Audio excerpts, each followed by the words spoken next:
We have to thank you for coming because we didn't even submit an abstract and you came here just based on the title alone. That is just brave. Brave, brave, brave.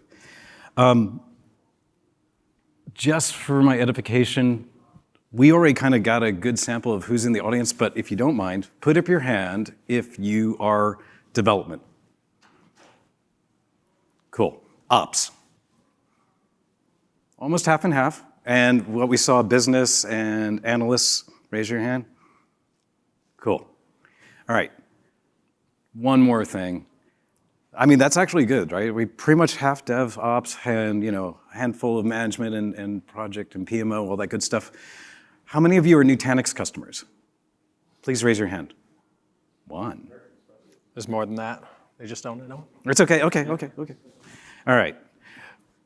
Who would like to make sure that we don't go heavy or even mention product names today? Please raise your hand. That is the plan. I will apologize if I slip into one or two, but that is the plan, okay? We will do who is Nutanix though, right? We'll do that. At the beginning, we'll get that out of the way. Michael, shall we start? Yeah, let's get started. All right. Would you like to introduce yourself? I'd love to, the audience? Yeah, certainly. So my name is Michael Haig. I'm a technical marketing engineer at Nutanix. So in my day-to-day, I get to speak with customers and potential customers like you about our automation and some of our cloud-native products. Prior to my current role, so I got my career started at Cisco. I was a Java developer for a couple of years. I wasn't crazy about that, so I moved over to systems administration in our proof of concept labs and worked there for about 6 years. And then came over to Nutanix and worked in support for about 3.5 years or so. So anytime any of our customers would have an issue, they'd call in and I'd answer the phone and get them straightened away. And then moved over to my current role about 1.5 years ago. What is the Net Promoter Score of our service department at Nutanix? So over the last 5 years, we're averaging right around 90. If you're not familiar with Net Promoter Score, it can go from anywhere from negative 100 to positive 100. So 90 is pretty fantastic. Look it up. It's unparalleled. Our customers are happy. Okay, because they're not trapped behind cloud-first waterfalls and all this other stuff. We'll get to explain all that stuff in a moment. Okay, I'm Mark Lavi. I'm the principal DevOps advocate, which is a fancy way to say is I work for you folks. I work with customers large and small. I started my career at the first national internet service provider. That's why I have these grays. I worked at a browser company called Netscape, and I was a webmaster there. I taught myself Perl 4 even before that. I've been at startups and start downs over 20 years in Silicon Valley. In fact, I was a DevOps manager of a small cloud VPN company. We had 3 configuration management systems and 14 public clouds and such. And we were only a 40 people organization. Lots of fragmentation. I actually was part of a startup that Nutanix acquired about 3 years ago called Calm. And one of the last product pitches, I promise. But that's how I came to be in front of you now. And for the last 3 years, I have been working with our smallest and largest customers around the world, helping them understand this DevOps thing, this agile thing, this how do I run the business better thing. And we'll get started with that. So let's talk about the agenda. We'll explain who Nutanix is just for getting that out of the way. But the truth is everything that we're going to talk about is really the customer experience that we have, that Michael and I share in helping fight these battles. Sometimes they're just culture. Sometimes they're just our products and bugs. Sometimes it's how do we make other products work really well for you on the platform so that we get DevOps outcomes. So you already know who we are. The next step is, shall we talk about what is Nutanix?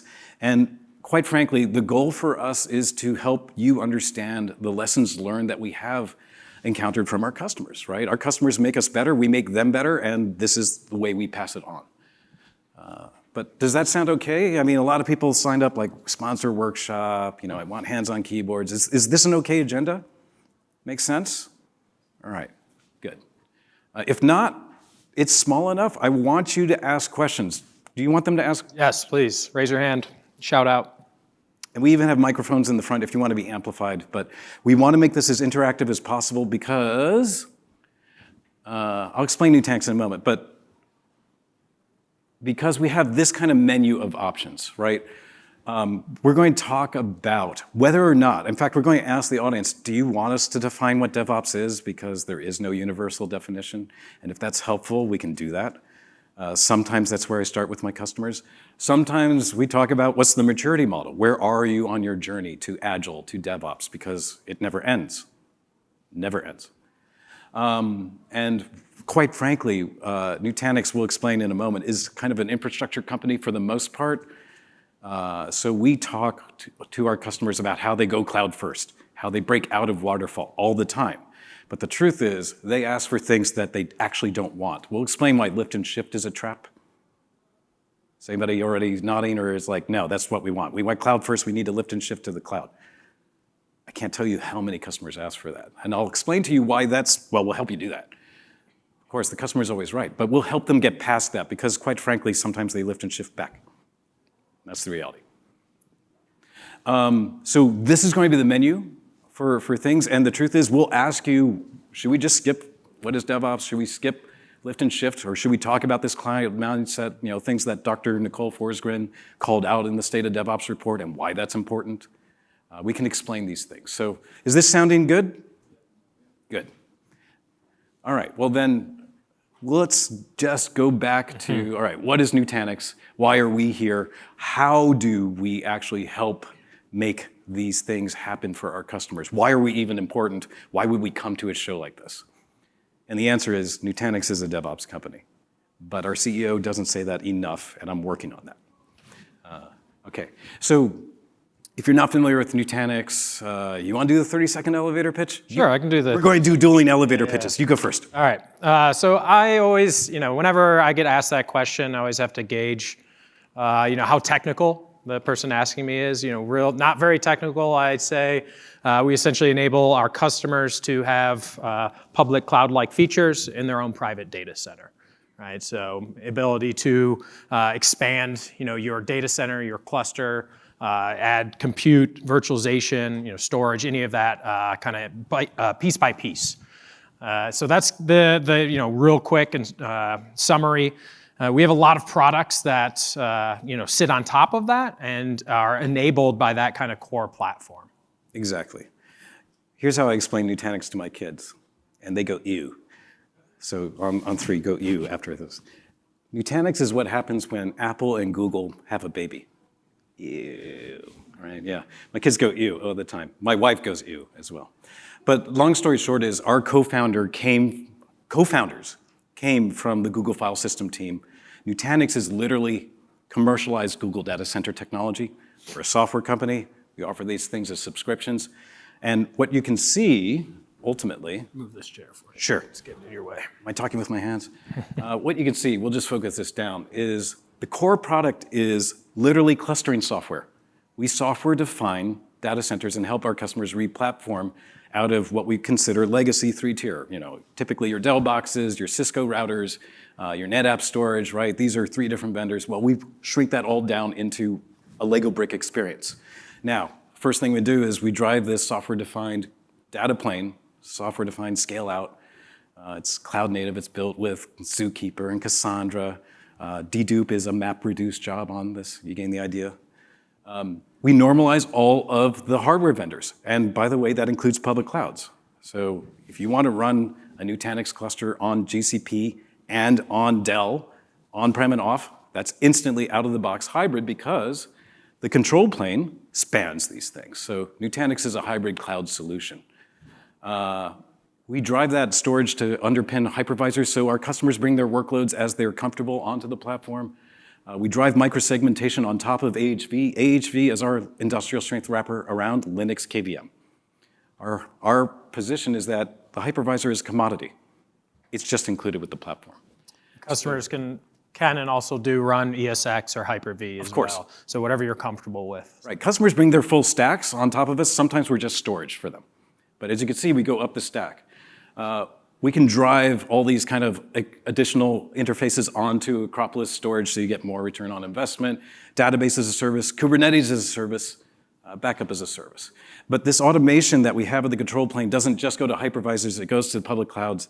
Nutanix became a public cloud provider a year ago, and we have a bunch of SaaS services. I'm not telling you the product names except for like Prism and Acropolis, because we have too many.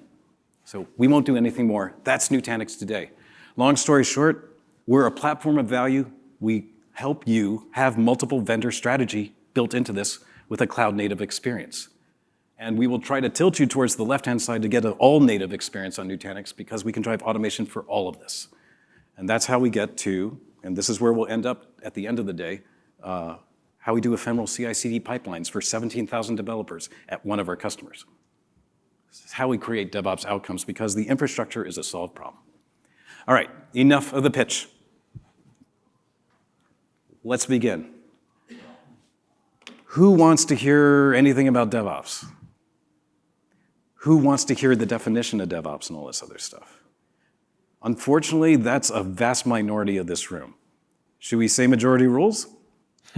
Because the truth is, the first half of this agenda is pretty much slideware. And I can go through it separately with you. I would be happy to do it. But again, we're going to make this interactive, ask questions. We're going to skip what and why is DevOps. I will show you the maturity model really quickly to see if that percolates any questions. Fair enough? All right. You should be able to use the clicker. I know, but I want to skip. I don't want them to see all those slides. Fair That would be, Yeah, I got it. that would be teasing them. All right. All right. If I were to summarize the last 3 years of what's going on with all of our customers, they have only two business problems. I can break it down to just these two. They need to go faster, and they need to go everywhere. Meaning they want to be hybrid, right? But the truth is, they're just trying to get a private cloud done because I told you, most of our customers are the operators. We're an infrastructure company primarily, but now you know what we actually do. And so everything is like, can you help me get to Amazon? Can you help me come back from Amazon? Can you help me get to Amazon and Azure, right? And so this is the scale, right? We don't want to have pets. We want to have cattle. Are we all familiar with this term, pets versus cattle? Raise your hand if you're not. Oh, that's enough. Let's define. That is half. All right. I will go back 1 or 2 slides. Long story short is that I ultimately, with our customers, say DevOps is the key to agility. That's all there is to it. I'll skip my definition. But pets versus cattle, this is the second lens, and this is what unlocks the scale factor of these things. So let's talk about pets versus cattle. Super quick, right here. All right. Long story short is pets are your single points of failure.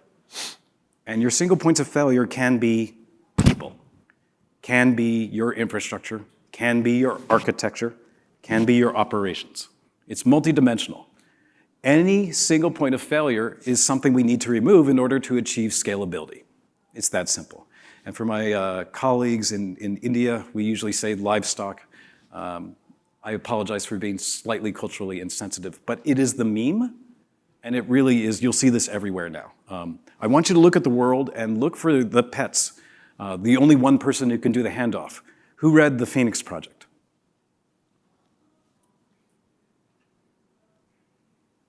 Brent is right there. He's a pet.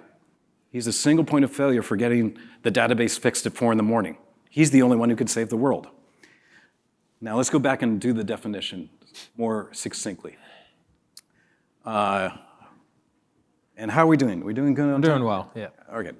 So the goal is to move to fleet management, service level agreements, no single point of failure. If something fails, we don't go and remediate it because we have an emotional attachment to it. We named it, right? We take it to the veterinarian. It's a pet and it's important to us. No, we have a fleet of them. We remove that node, we bring another node up, and we keep our service level agreements up. So you can see that we don't care about scaling up and adding more resources into an individual VM or Docker container. We care about scaling out. That's the difference between a pet, giving it more resources, feeding it more, and scaling out, which is a fleet. Yes, sir? I've never thought about it, but as a person being a single point of failure, what's the recommendations to get around? I'm glad you asked. So did everybody hear the question? What's the recommendations for pet culture and pet ops and everything. Specifically around employees, though, right? Oh, yeah. That's the one that caught me. So the answer is you need to adopt the DevOps mindset. Your value is in helping enable your organization to do your job so you can get to your next job. Actually, so you can get to your backlog. Because who has a backlog that's going smaller? Please raise your hand. All right. Yeah, could we all applaud this gentleman? I want to work for him. All right, right? Seriously, what's the secret to your success, sir? You must tell us now. Easy, slow PMs or PO. Is anybody else having a shrinking backlog? Is everybody else? You're an anomaly. Thank you, but that's wonderful to hear. The point is, I tell people, don't hire DevOps people. That's a mistake. And they're like, why? Why? Because the DevOps people inherit all of the cultural and technical debt of the organization. You know, when I was in this 40-person startup as the DevOps, manager, the customer support people were like, DevOps does that for me. That team does it for me. I don't have to care about how we ship updates to the customer. Yes, you do. The developer's like, no, DevOps is going to take care of the release and even keeping the build systems up.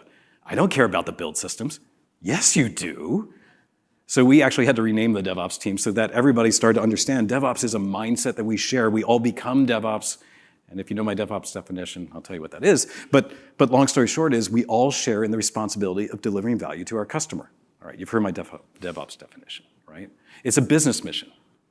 And so the answer is, yes, you tell your manager, I'm a pet, we need to scale this out.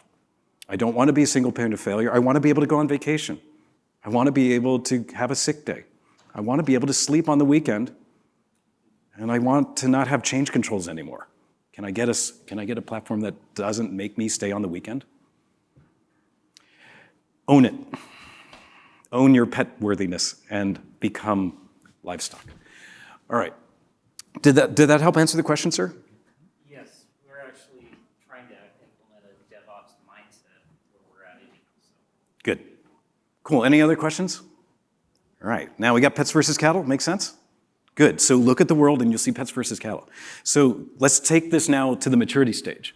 So when I explain, DevOps, and when I explain pets versus cattle, and I did this for a large government contractor on the East Coast, before I even finished this much explanation, they're like, oh my God, we're a pet shop, we're at stage 0.5.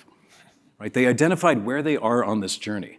They found out that they were in the lower left-hand quadrant, which means that they're typically in a pet data center, maybe with a pet hypervisor, maybe with one pet cloud. And they don't have the ability to go multiple places. Dr. Forsgren said how many of the organizations out there in the State of the DevOps report who are DevOps savvy actually have a working disaster recovery plan that was tested in the last year? 40%. I'd be curious, how many people in this room have tested their disaster recovery plan in the last year? Good. About I half. think we can say 40%. Yeah, right about 40%. I think we can say 40%. Is that good enough?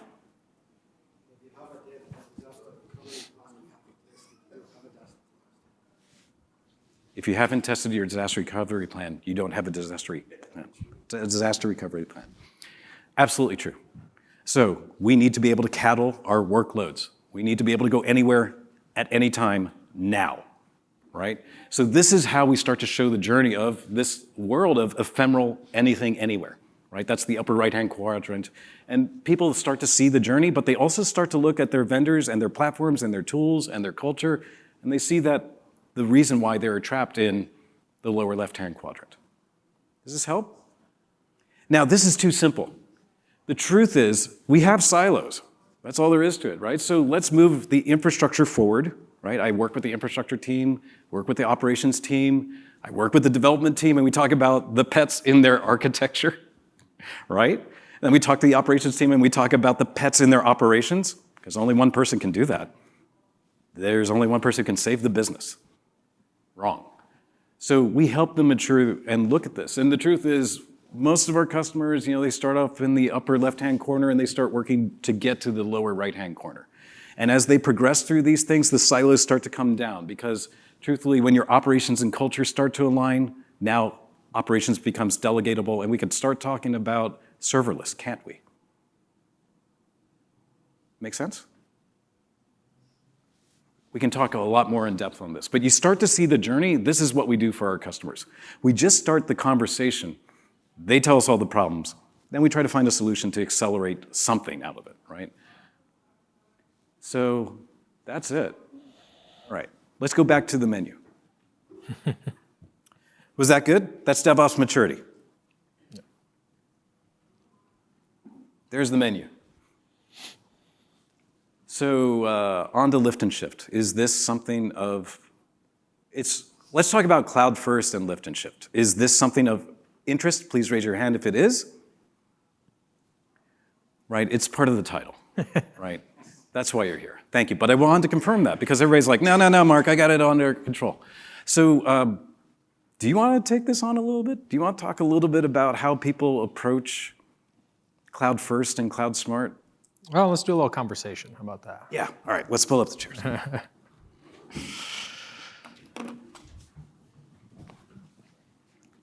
They squish down. All right. Hi, Michael, how you doing? I just, pretty good, other than I think I knocked our monitor out. Oh, there it goes. That's good. A little static electricity there. Yeah. Yeah, so, cloud first. Often, I talk, I cover our automation product, right? And so I'm talking with customers quite regularly, and they always have, we have a cloud first, mandate from higher up, right? And so the product that I talk about, that I cover, allows us to deploy and do automation both on-prem and in the public cloud. So often, I'm talking to customers that have these cloud-first mandates. So we talk about challenges they have and things of that nature. So I guess my first question is, what's your biggest concern? So if you walk into a room, and what's your biggest concern when a customer says that we have a cloud-first mandate? I ask why. Right? Because is it to make the business run leaner or faster? Because the truth is, cloud first might be the mantra, but that may not be the business reason or even justified for why to do it. I'll give you an example of how we try to improve the conversation. We start to talk about business and how you manage your resources. We try to explain capital expenditures versus operational expenditures. In other words, why will you rent or why will you buy where you place? And the truth is, we'll get to Cloud Smart in just a moment. What is the right model for operating your workloads? It might be perfect to be 100% in the public cloud for certain workloads. It might be 100% only justifiable to be on-prem. And the answer for almost all of our customers is like, well, we're going to start here, we're going to go there, but we think we'll probably end up in a hybrid fashion, right? And nobody denies this. Everybody understands that hybrid, a blended model of OpEx and CapEx, on-prem and off-prem, is the wisest way to give you the way to manage your business most efficiently. The benefit of the public cloud is utility computing, right? Be able to turn it on and turn it off. But when you run it 24/7, you have lifted and shifted your 24/7 workloads into the cloud. And do we live in hotels or do we rent hotels? When we come to Las Vegas, we rent a hotel for a couple days. But I would never move to Las Vegas and live in a hotel unless I was very rich. It does not make fiscal sense. So the benefit of the public cloud is being able to turn on a data center to get to your customers and give them the lowest latency for the 8 hours that your customers are up, and then shut that down, and then turn on another public cloud halfway around the world for another 8 hours, and then another public cloud. That is the benefit of the public cloud. We treat the public cloud like cattle, and we get the benefit of it. Hey, Mark, on that note, I have a question. Sure. So often when I'm having conversations with these customers, they talk about the ability to move, workloads and more than workloads, move data to the public cloud and back. So I'm curious about getting your input with that in mind, with the regards of the pets versus cattle discussion we had earlier. Sure. So data has gravity. You've heard the term data gravity. It's the most important asset of your business. The truth is, a database is a runtime and storage for that persistence. And the runtime engine only does transactions on that persistence. So what we recommend to a lot of customers is start at looking at your database as cattle and cattle your application needs. Maybe Elasticache or Redis is the right way to do part of your application caching. And maybe that is cloud native, and it doesn't matter whether it's on-prem or off-prem because we can replicate very easily between these things. Relational databases that span data centers require significant network infrastructure investment in order to do really good RPOs and RTOs, right? To have disaster recovery for these things. And you design appropriately. But we try to help customers understand that databases can be cattle in the way that they solve your application needs for your business. And you can rationalize what's the right way to approach the problem. And the more you can adopt a cloud-native database, well, it has this replication and the ability to be eventually consistent, which is the appropriate use case for certain parts of your application. Things that are lossy, in a sense, right? Your transaction history, maybe that's not lossy. Maybe that needs to be a relational database, but your session keys are ephemeral. And therefore, they should be segmented and sharded and put in a cloud-native thing. And then it doesn't matter if it's in every data center or not. It's a local data store that can be thrown away. It's cattle. Yes, sir. And you can use the microphone, too. Right there. It was meant for you. Hello? Hello. I apologize. I'm sure my voice is a bit severe over this microphone. When you talk about databases being cattle, in that scenario, what's the data? Exactly. You're talking about the data storage mechanism can be cattle, i.e. relational database tends to be more pet-like. Yeah. I'm getting that's what you mean. I'm just thinking in the scenario where you say, oh, your database is cattle, where's your data then? Well, your data still resides locally no matter what. The question is whether or not it can be replicated, whether the platform of the database or the underlying hardware platform provider can replicate. And the truth is, you may need both.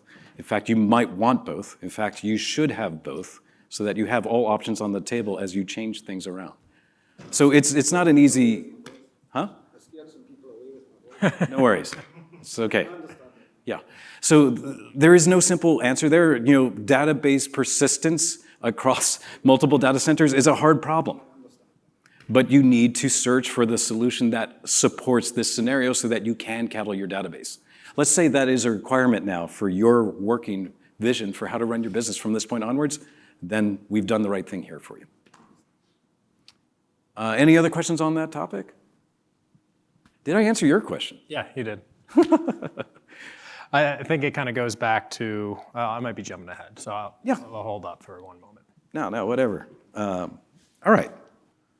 So so we talked about cloud first, right? You know, going to the public cloud blindly is not the right thing. So about a little more than a year ago, President Trump signed into legislation that the cloud smart approach is now the government policy. And let's point to that slide so you can see this. And long story short is the cloud smart strategy is because the government over-rotated on cloud first. So what is cloud smart? It is application rationalization. We find the right cloud, the right operating model, the right vendors, the right fiscal model, the right governance model, the right operational model, the right architectural model for how we run each application. And we decide that application by application. So where did I put that? Yeah, here. So footnote number 2, cloud.cio.gov strategy. So the government doesn't think cloud first anymore. They think cloud smart. And it is really, let's find the right operating model for our workloads, as opposed to blind faith in the public cloud and lifting and shifting to the public cloud. Let's talk about lift and shift. We didn't even talk about lift and shift. That's what I was thinking. All right, so told you a lot of our customers are infrastructure folks. And the way they look at the world is disaster recovery, backups, snapshots, right? That is the tool that they have for moving persistent workloads, quite frankly. And let's not talk about monolithic workloads versus distributed workloads. Let's just assume, in the simplest use case, that they just need to lift and shift a VM at a time to the public cloud. Can you help us with that? Sure we can. What are we in essence doing in facilitating this is that we're making sure that the disk snapshots happen, and then we have a sync job to make sure every delta for the blocks writes onto that Platform locally gets replicated over the wire so that we have a constantly updated snapshot, in essence, a dynamic snapshot, if you will, replicated over the network. And if you have to change infrastructure providers and hypervisors, well, we also have to do that translation job, and we also have to have that secure channel, right, to do a lift and shift appropriately, right? One VM by one VM by one VM. So customers ask for this all the time. Now, we already know that 1 year later they ask, how can I lift and shift back because it's too expensive to do this as a rental model, right? Can't tell you how many times that happens. And then we try to say, well, what's the problem with lift and shifting back? We don't want to help you do that. They're like, what?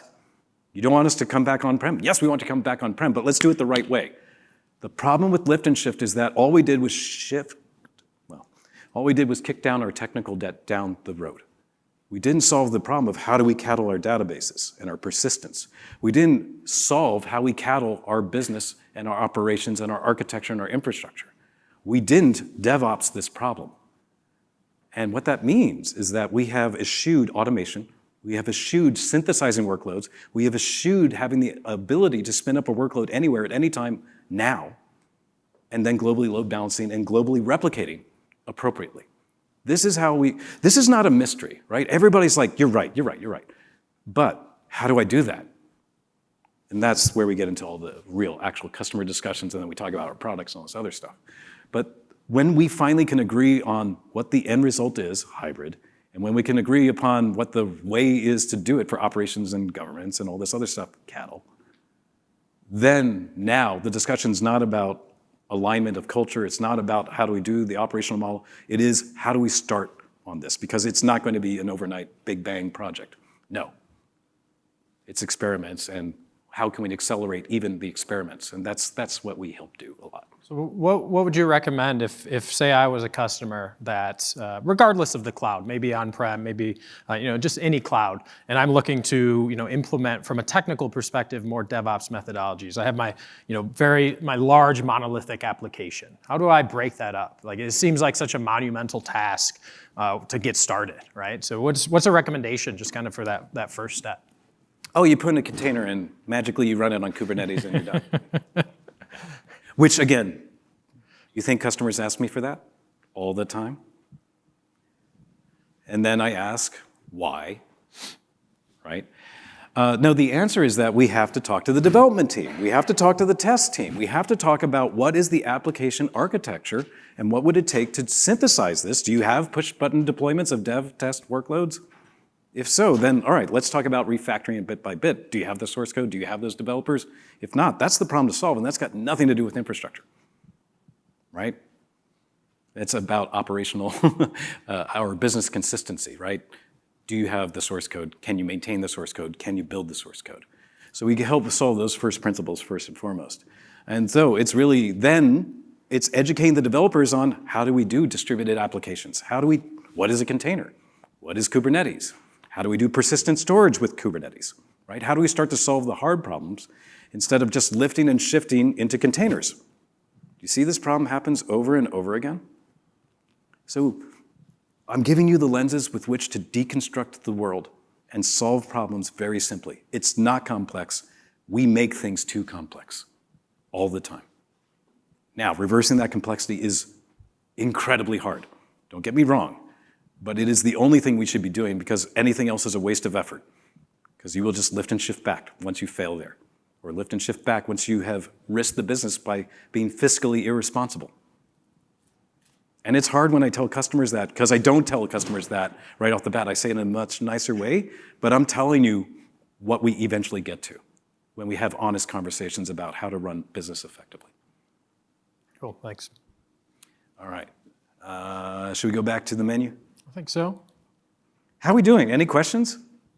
Is this okay? Are we doing okay? Very good. Is this valuable? All right. So we talked about cloud mindset effectively, right? And cloud smart and cattling everything, right? We talked about CapEx, OpEx. Agile sysadmins and cloud infrastructure. Is that of interest? I see yes. Please raise your hand if that's of interest. Is that like a third? That's not a majority. Two arms. You're getting some feedback. Tell us. All right. All right, Agile sysadmins and cloud infrastructure. All right. So when Patrick Dubois met Andrew Clay Schaefer, right, almost a decade ago, right? DevOps is about 10 years ago, 2009, right? First DevOps Days was in Ghent, Belgium, and I think it's going on right now. The 10th anniversary in Ghent is going on, right? That's where Andrew and Patrick are right now. But we got John Willis here, right? And we got Gene. It's okay. And we got Nicole. Do you know Nicole Forsgren's nickname in the DevOps community? She's the Chuck Norris of DevOps. She's awesome. So yeah, about a decade ago, Patrick created the Agile sysadmin group in Google Groups, and 2 or 3 months later, we see the term DevOps and the first DevOps Days planned in Ghent, Belgium. So that's a decade ago. And really, I talked to Patrick about 3 years ago at DevOps Days Austin, and I said, do you know what Nutanix is? And he's like, no, what's a Nutanix? You know what a Nutanix is sort of now, but I'm like, it's Agile infrastructure. It's for Agile sysadmins, and we automate a lot of these things. So that's what we got. But cloud infrastructure, you now know, is a mindset. And it doesn't matter what the infrastructure provider is or where the infrastructure provider is. Cloud is a mindset. And Dr. Forsgren also pointed out in the State of the DevOps report that the people that exercise a cloud mindset, that literally cattle all their infrastructure providers, are 24 times more productive than the ones that don't. So again, cattling things is really the way we all want to get to go, and that's how we do that. So that's how I want you to look at infrastructure now and your operations with that kind of viewpoint. How are we doing? All right. Shall we move on to the next topic? So I think we're in the final third now. Bridging the divide between ops and dev, or how do we do DevOps? This is where I think, if you don't mind, we won't mention products, but we will show you DevOps outcomes with the products in effect. Is that okay? Would you like to see ephemeral CI/CD pipelines? Michael, take it away. All right. So I'm going to hop over into a demo environment. Everyone, and holler at any point if it's a little hard to see, too big, too small, let me know. Or questions. Or questions about any of this. Essentially, we have, Mark mentioned earlier, we have the single pane of glass to manage both on-prem and public cloud workloads. That's essentially, this is the interface that you see right now, enables you to do that. Again, on-prem or public cloud. A lot of our time here we're going to spend within an automation product of ours. So I'm going to hit the menu icon and come down to services and select that product. Very first thing, one thing we didn't really talk about a ton, Mark, was self-service. Yeah. I don't know if you have any comments all right. there, but So if I had to, the majority of our customers, once Nutanix solves the infrastructure issue for them, the next thing is, how do I do a private cloud? And how do I do cloud first? Or those are pretty much the two things. And the 80% use case of that is, please give me self-service VM as a service, just infrastructure as a service. Give me Windows or Linux. That is 80% of what our customers are still working hard to do. And that is table stakes as of a decade ago in the public cloud. Right? We have customers that have 6 weeks of trying to provision a VM because the governance is that onerous, when it's really only 30 seconds of operations. Everybody knows this. So we help customers bring that all down. So self-service of VMs, just IaaS, is a huge problem that most of our customers still have right now. do any of you still have that? If anyone's willing to raise their arm? All right. Developers need a VM now. They need a dev test environment now. They don't need one VM, they need dev SAP HANA, right? Dev Splunk. How do I do, give me into one of those so I can break it, do a security patch update on it, do a performance testing on it. How do I make Splunk ephemeral? How do I make it cattle? All right, carry on.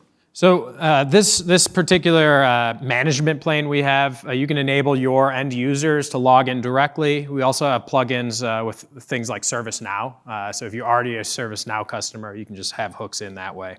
Kind of this particular menu you're seeing, you imagine an end user would come in and log in directly and launch a Jenkins instance in this idea. Right. For the business, we try to make things like Google Play Store. Enterprise applications can be one click. when you finally have a management system that can orchestrate things in a cattle-like fashion, right? So this is going to essentially launch this particular blueprint, and as an end user, we can select where we want to deploy this application. I chose, on the last page, there's a particular project. That's essentially how we handle RBAC.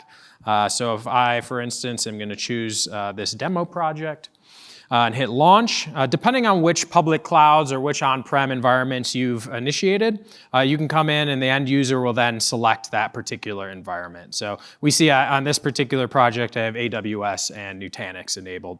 When we say Nutanix, we're talking about Nutanix AHV. We can also register to ESXi, as a vCenter, essentially deploy onto any traditional 3-tier. So this is not, when we were showing the kind of the chart earlier about what is Nutanix and what do we do, this is where it comes into the public cloud and the vCenter, the legacy 3-tier.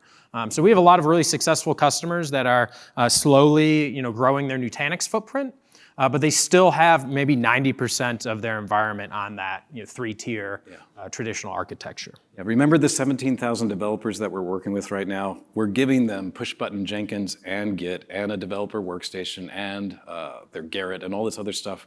We're doing it as containers. But some of those workloads are still VMs because they're not all the way there yet. So we're helping them modernize this, but we're making sure that the developer laptop, which is, they always ask for root or admin into Jenkins so that they can make it look like their laptop, right? They want to make it look like their pet laptop. We give them cattle Jenkins so that they can make the official build system look like their laptop, report the differences, report it back into central IT so that the Jenkins masters can finally update to resemble a build on the laptop. This is controlled, this is version controlled, this is software engineering discipline on infrastructure operations and our applications all together. So push button Jenkins. Yeah, so this will take about 10 minutes to deploy. One thing I didn't mention in the marketplace, oh, thank you. Yeah. So on this deployment, how are you dealing with data?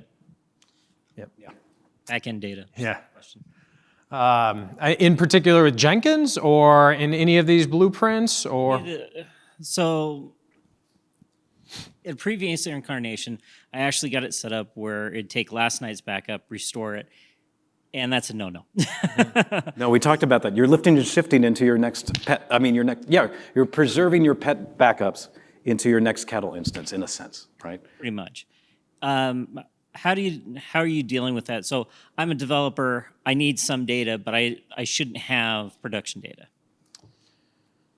So are you talking from a database perspective? Database was. Yeah, we can even, we can talk about that and I can show a demo as well if we're interested. I'd say some sort of database as a service product correct me if you disagree. Yeah. But Nutanix has a database as a service product. Could be something like RDS in the public clouds. Could be something like Delphix on-prem as well. Right, your masters need to persist their configuration and their artifacts you should persist outside of your Jenkins masters, I hope, and your workers, I hope, are ephemeral. You know what you need to do next. Right now, I'm at a new company since I did that. I understand. But you understand what you need to do next. You need to make those workers all ephemeral, right? So no state, just, and therefore you can spin it up anywhere at any time. But yeah, your masters, you need to basically figure out what's the persistent strategy you need for it. And the truth is, now that we have Jenkins files, they can be part of the code base, so the jobs aren't the issue anymore. It's only the Jenkins configuration. You can start looking even at Jenkins X if you're at a new company, take a look at Jenkins X. Still a little experimental, but all Kubernetes-based and completely ephemeral. Even the masters. Everything gets pulled out of Git. Yeah, Git is also the other answer. So Git ops your CI/CD pipelines is definitely possible now. But yeah, persistence of data is still a challenging problem. Look for systems that are holding you back and reevaluate new systems every once in a while. Jenkins X may not be the right thing right now. It's still very experimental. Yeah, thank you. So the marketplace also, we Nutanix put in a lot of commonly used applications that you're welcome to launch and try out and use. You can also publish your own internal applications as well. So let's take a look at a very rudimentary application, essentially. We'll tie back later. I have a more of a production, which is probably a no-no for Mark, production Jenkins instance, right, that is longer lived.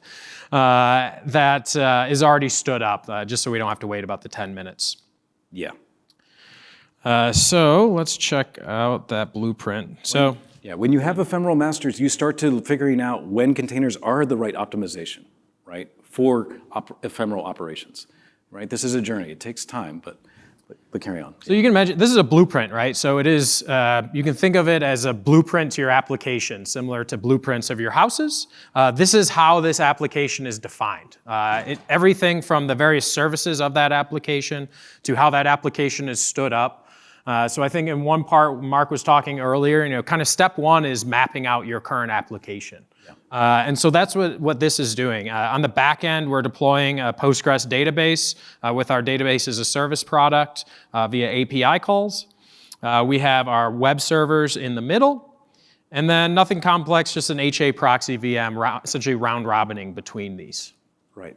Now, part of creating a master might be restoral from another master or your master backups, right, to make the masters a little bit more ephemeral, right? Do you keep around, so for a database, would you keep around like a golden copy that's for test or whatnot? Is that what you're kind of? That might be an optimization exercise that could bootstrap it. You might actually export your data only, right? Or your MySQL dumps or your Postgres dumps or your Oracle dumps. Multiple ways to do it. You might use Delphix. You might actually restore the entire database from disk, right? We have lots of ways to solve these problems. PHI and things like that. The question is, what's the right thing? And it might be different application by application, environment by environment, right? No one size always fits all. So we have a little bit of advantage there with Era, since we essentially understand the entire platform, right, from top to bottom. For a database that's running on Nutanix, you can have your gold, your production database, and we can spin up clones for that for your developers or dev or tests, and we can refresh those clones. We can do all that in seconds or milliseconds because we understand the storage. We understand the storage, right? So this is not actually duplicating that data. It's just, hey, let's do another metadata pointer. Exactly. I'm sorry? To hide the data. Those would be post processes after you've instantiated your dev test database. Yeah, so you can do a script right out of the box. I think that's a feature that's coming out like this calendar year later. But our automation can trigger those APIs and do those actions directly too. So we have some of it, all right, it's a little bit in the product space. We have some of the automation built into the product for that, so that the DBAs can manage their own domain, if you will. They can also delegate that domain, which is really important. But in addition, this automation can trigger those things and put further automation outside of it into it, as you see fit. Multiple ways to skin the problem. Cool.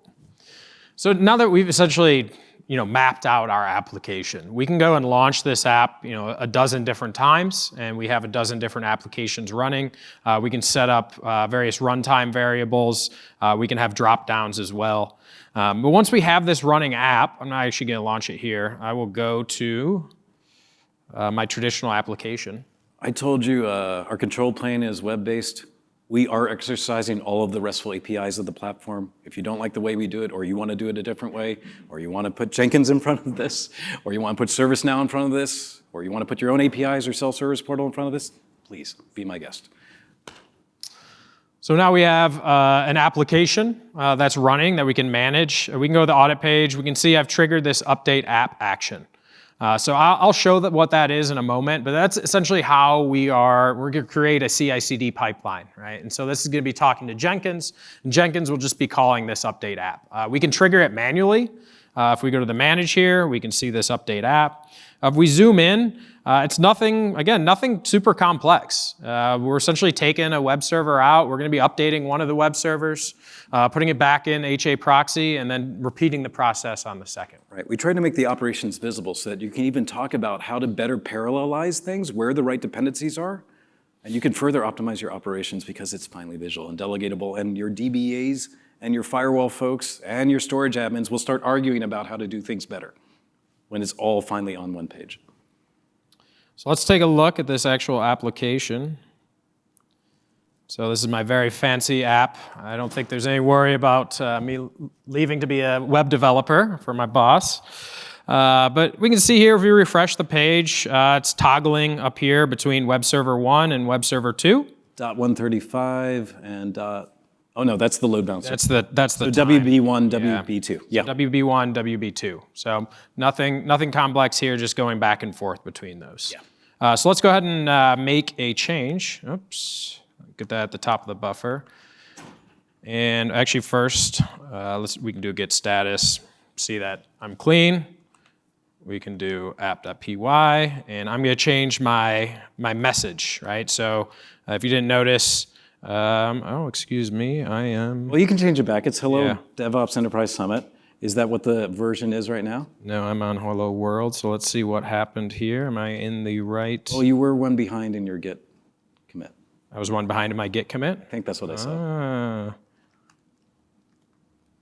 Nothing to commit. Oh, I have not pushed. Haha, thank you. Right. I have not pushed. So I have. Let's do a git clean or git.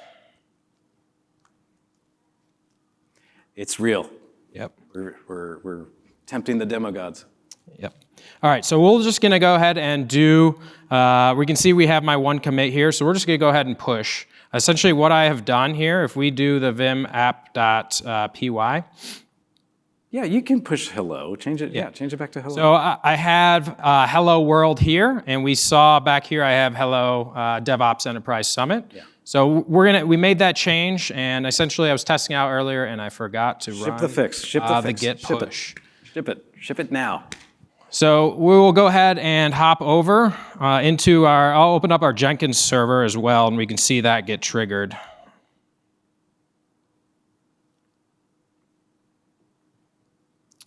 And I'll log in here. And we can see this, and we'll see that get triggered. And coming back into our traditional Was app. that too fast? Did you see a job had kicked? Here, I will. I'm keeping them honest. Thank you. So we see here, I'm going to be updating a couple. I'll talk about this hybrid app later, but essentially this first piece, update the traditional application. We can go to our build and do a console output, and we are essentially connecting to Calm right now. So in a moment, There's your git commit. Yep. Yep, here's the git commit, the information, right? So we should get all kinds of information about the particular commit ID and the branch, and we can see my commit message, updated banner message, and so forth. So in a moment, here we go, we should see this update app action get triggered. So we've actually, we've already updated the first web server, so I should be able to refresh this page, and we see it change back to Hello World on web server 1. All right. And web server 2 will follow eventually, right? Yep, so keep refreshing, it should be, it'll stay on that, and then web server 2 will come up. Now, we did not make this the penultimate Kubernetes, everything else, and completely scale in and scale out right now. That's because for most demos, I have to walk my customers through monolithic VMs, right? So we have to crawl, walk, run. This is meant to just illustrate things, but the takeaways are Jenkins can be one click. Right? And then we can put it into pipelines. And then we can make those pipelines stood up and configured ephemerally. And then we can make the application that those pipelines configure ephemeral as well. So you see how we try to get out of the lift and shift of one master at a time, one backup at a time as the way of doing things, to build things to be completely synthesized and driving other synthesized processes so that the automation feeds on itself and the business drives more efficiently, faster, anywhere, anytime. All right. Cool. Show us the next one. All right, so what about, maybe from higher up, we have a mandate, right? Let's be able to deploy to AWS, right? When we need to, or perhaps scale it, burst out into AWS. Cloud first. So let's see how we could do that. So But don't lift and shift to cloud first. Don't lift and shift. Don't lift and shift. So it's as simple as, we already have this defined, right? Is a web server that's running on-prem going to be that drastically different from a web server that's running in AWS? Now let's provision a similar VM, let's provision similar resources, let's provision a similar operating system. Maybe the credentials change, but those should be ephemeral, right? Those should not be pets and hard-coded into them. So right there, we essentially switched that AHV VM over to AWS. I did pretty quickly. Just toggled this drop down here from AWS, or excuse me, from Nutanix to AWS, and then cloned from the environment. Essentially, I'm cool with the preset settings. Now, obviously, I can choose or change any of these fields if need be. But now we're ready to go ahead and deploy both onto AHV and onto AWS. Right. So we just refactored our workloads across a new provider. We added another provider. We cattled. That's how simple it should be, because this is the way of the world that you should demand for how you want to work from this point onwards. This is how you get Google to compete with Amazon, to compete with GCP for your business every hour. Make them earn your loyalty. Make us earn your loyalty, right? We help you have multiple vendors under your control. That's what we do. That's how we democratize and cattle the entire industry on your behalf. So what about Kubernetes, Mark? I've heard. Oh, I need that now. Don't give me just Amazon. Give me Kubernetes right now. The developers are ready to do containers. So You want to spin up a Kubernetes cluster real quick? now, what is a Kubernetes cluster? It's another infrastructure provider. Do I care if it's on-prem or off? Do I care if it's AKS, EKS? Do I care? Do I care if it's OpenShift? Or do I care if it's one of Nutanix's versions? I just want Kubernetes. And I just want to add it in. And some of my developers are ready for containers, and all the others are still building things with VMs. Can I put these all together? Can I hybridize all of this stuff? Can we do that, Michael? Yeah, I think so. Let's deploy a Kubernetes cluster. Sure. All right, so first choice, prod or dev. Again, single point of failure, maybe fine for a development cluster. Certainly do not want that single point of failure for our production clusters. So let's select that. It's a little bit more interesting. And so we'll name our Kubernetes cluster.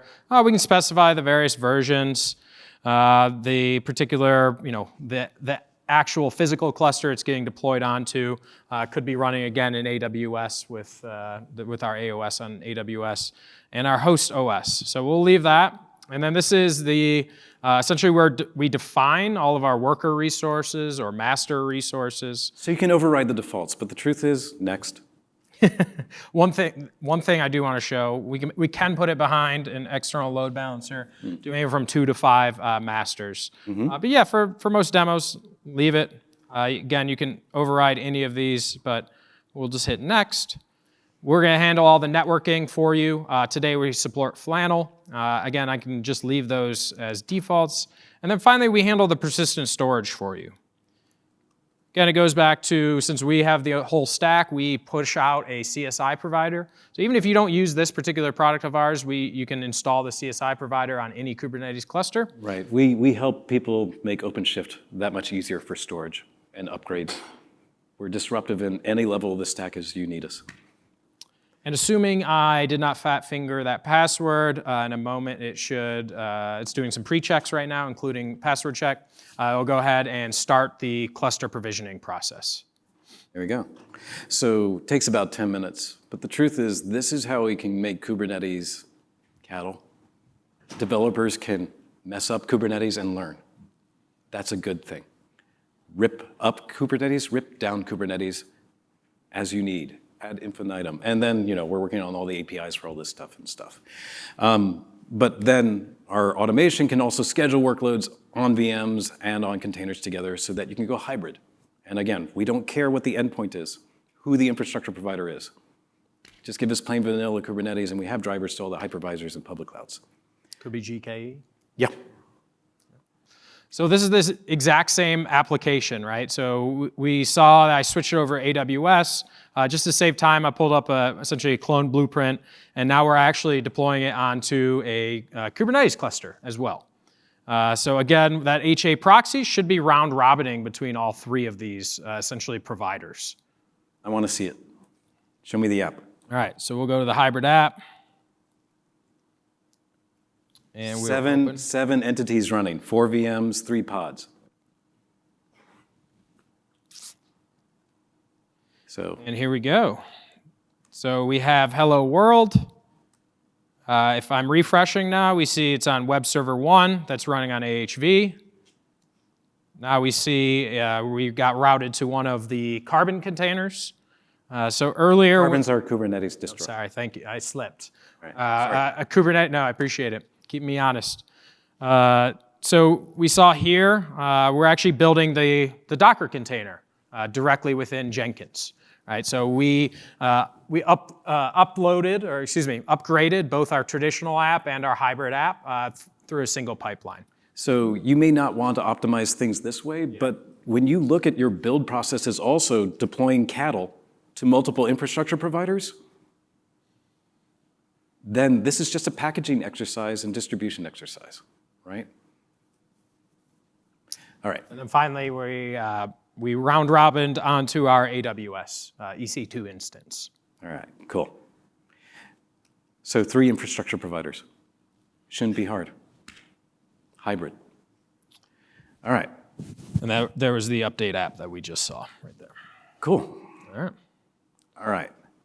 So much time. Any questions? Yes, sir. So why multiple cloud providers when Azure or AWS have multiple regions, or why the different? Just right now, I'm in Azure with multiple regions. Just curious on. Well, that's good. At least you're treating Azure like cattle, which is good, right? But I have a number of customers in Amazon, and they treat Amazon like a pet. Sometimes they're only in US East 1, right? So that's the first problem, not your problem. Then the second problem is I was talking to Whole Foods, and they got bought by Amazon. That was fine, right? But then I work in Texas, and I talked to HEB, and they're using Amazon, right? I'm like, you realize you're subsidizing your competitor. And they're like, what are you talking about? I'm like, I'm thinking. And then went to AIG. I'm like, you realize you're subsidizing somebody who actually already entered in and left the insurance market because they were only in Amazon too.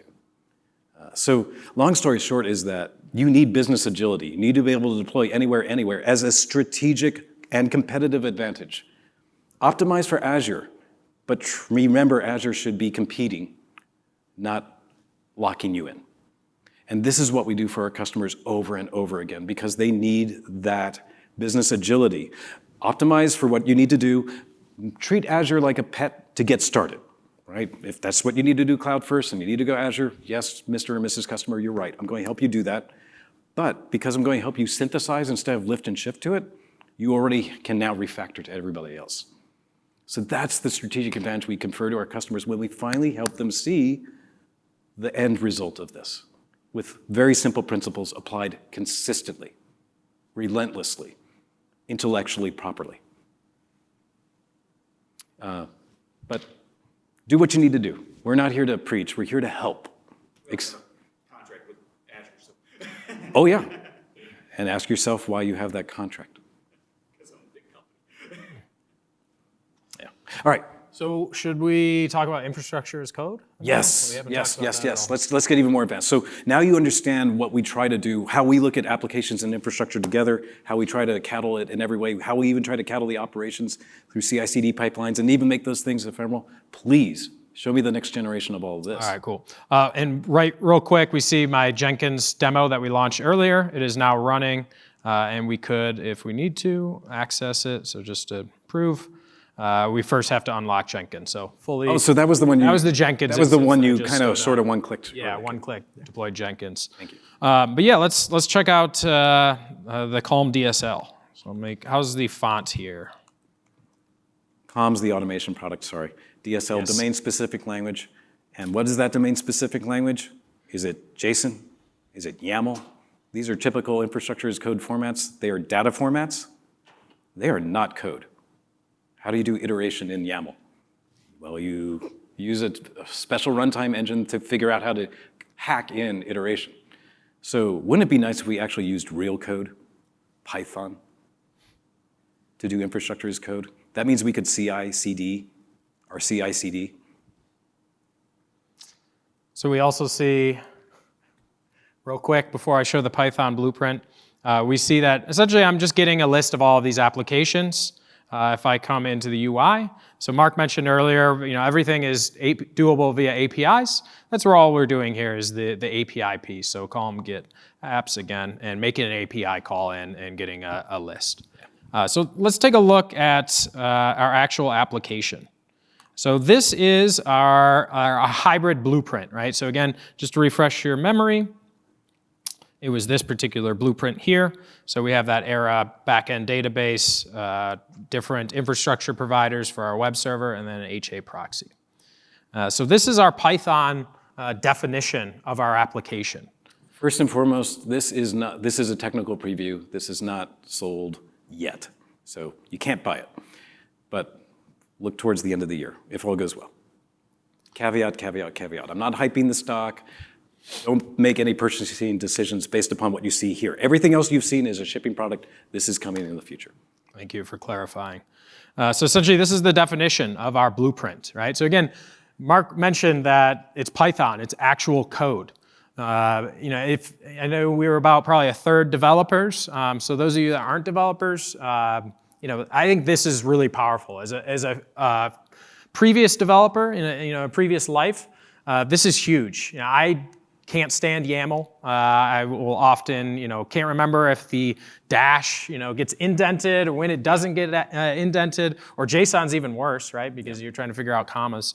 So it's very clear exactly, how this blueprint is put together. Yeah, our JSON blueprints, this would be typically over 2,000 lines of JSON. But how many lines is it in the DSL? Let's find out. 455. So I'm guessing that it's about 2,000 lines of JSON, so it's probably 25%. But long story short is that we can test this now. We can version control it directly. We can upload it and such. So all right, so we do a git status on that note. This time we see that my branch is up to date with my origin, nothing to commit, working tree clean. So let's go ahead and make a change, right? So maybe I want to go ahead and add an additional service. So in the UI, I could click on the services and hit plus here and add a new one. But again, I'm moved beyond the UI and I'm implementing infrastructure as code. I need to be able to keep track of my application blueprint via Git. So we can go ahead and make, let's say, a dummy service.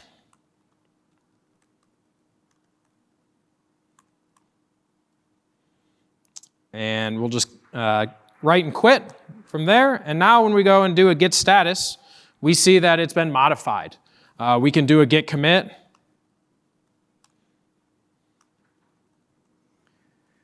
So these blueprints really represent business. They represent not only the infrastructure and the topology of the application, but also the operations for provisioning. But every change in control and runbook can also be modeled because we can provision it and we can orchestrate it. Every permutation and mutation of it is a change control, is a runbook. These can be captured. We put them under RBAC. These are business artifacts, and they are business artifacts as code. So I think we have run up under the end of our session. Yeah. But we are welcome to, everyone's welcome to stay, ask questions. We'll be here we're not in a rush at all. So, before everyone leaves, do you guys have any questions, or feel free to come up afterwards as well? All right, so final thing, we're just going to thank you, and we're in booth 603 if you want to learn about any of this stuff. Feel free to reach out to us. It's been a pleasure to have some time with you today. Thank you for coming. If it's been valuable, please leave really good feedback for us, like the best feedback. Like Michael did stellar job on that demo. I think so. So thank you very much, everybody. Really appreciate your time.